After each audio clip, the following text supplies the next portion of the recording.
Mindanao, pati na mga Pinoy abroad. Tweet na, #KMJS na.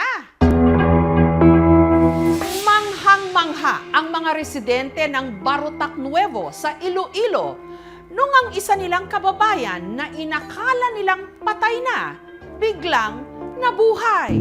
May hindi mamatay-matay ngayong balita sa mga taga Barotac Nuevo sa Iloilo. May isa raw silang kababayan na ilang oras ng malamig na bangkay nang muli raw ito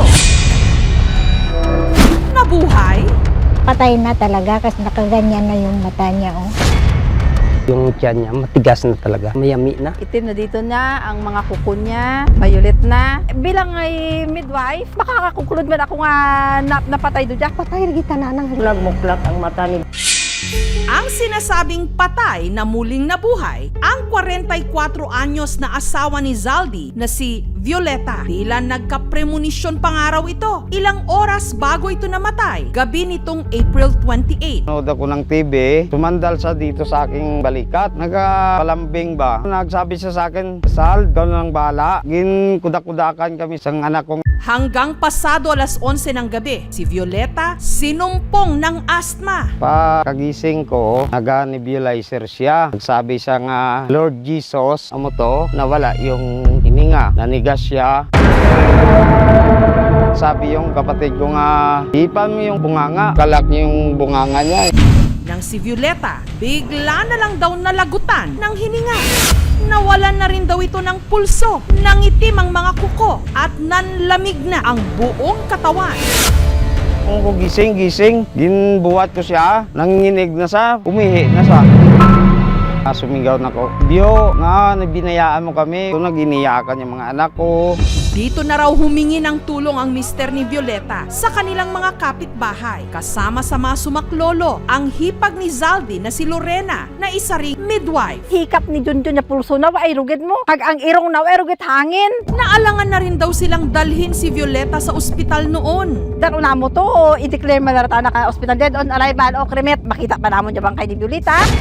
Bay, anda-tanda na ka binurdahi doon. Isa ka oras ko ay si Chin. Buhay ka pa karaan. Halos pilasa namon si Violeta mo. Duha lampusan gid namon nga makatsyag. Bilang ay midwife, makakakukulod man ako nga napatay doon.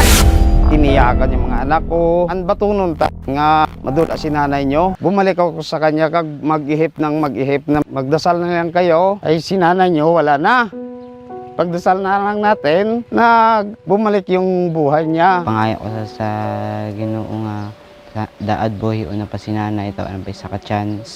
Sa puntong yon, sabay-sabay na raw silang nagdasal. Yung sabihan ko, Lord Jesus, bakit kunin mo yung asawa ko? Ikaw lang ang makagaling.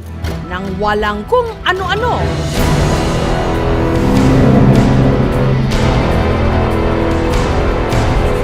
Nadamdaman ko ang malamig sa lawas. Ang presensya ng Diyos, nag-abot, nagbadapo ko sa kay Violeta. At 2 oras matapos daw mamatay di mano ni Violeta, nangyari na ang ikinagulat nilang lahat. Amo daw nagmuklak ang mata ni Violeta. Nag-iya katawan. Siguro, nagkuhan ang Holy Spirit sa lawas niya, nagbalik. Talagang himala sa buhay ng asawa ko. Patay na gid sa Violeta at nagbuhi na tungod sa grasya ka Ginoo. Isang babae sa Barotac Nuevo, Iloilo na 2 oras na raw patay. Milagrong nabuhay. patay na talaga kasi nakaganyan na yung mata niya, oh.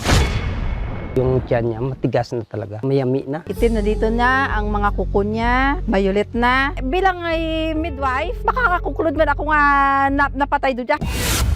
Nagmuklak ang mata ni Violeta. Na yun ang kuhan ko nang napatay na siya. Bumalik yung hininga na nga nagaganon-ganon. Tumanga ako sa langit. Salamat gid Lord. Ang babaeng sinasabing namatay at muling nabuhay, buhay na ngayong ikukwento ang kanyang pinagdaanan. Nung pagising ko, sabi ko, ang ganda ng tulog ko. Sabi niya, ano ang ganda ng tulog mo? Patay ka na sa mahigit 1 oras at kalahati. Tulog lang ako. Kasi ang ganda ng pakiramdam ko pagka nung may malay na ako, ma'am. Hindi ko na alam, ma'am, yung nangyari. nangyari. Kung kukunin natin ang opinyon ng eksperto, milagro nga ba talaga ito? Yung nahirapan siya huminga, siguro nagsara yung daanan ng hangin, nawala ng oxygen sa utak, so nahimatay siya. Pero may pulso pa siya, nangitim lang siya dahil walang pasok yung hangin. Siguro ni-revive nila, pero kasi maganda siguro yung circulation. Ibig sabihin may blood pressure, tumitibok pa ang puso. So nung siguro nag-relax yung daanan ng hangin, nakapasok uli yung oxygen, so nagising siya. So ibig sabihin hindi naman talaga siya nagkaroon ng arrest, kundi oxygen lang ang mababa. Kung halimbawa wala nag-heartbeat talaga, paghinga, talagang maitim na siya, antayin mo muna. Mga 10 minutes, baka delayed lang o magkakaroon ng spontaneous return ng circulation. Yung sa pasyente na sinasabi, naghika siya, sumasara yung daanan ng hangin. Minsan, no, pag nawawala ng oxygen, no, pinapump. Mga 10 to 15 minutes, nare-revive sila. Minsan 30 minutes, pwede pa rin. No? Pero kung 2 hours, pwede pa rin mangyari. No? Kagaya ito.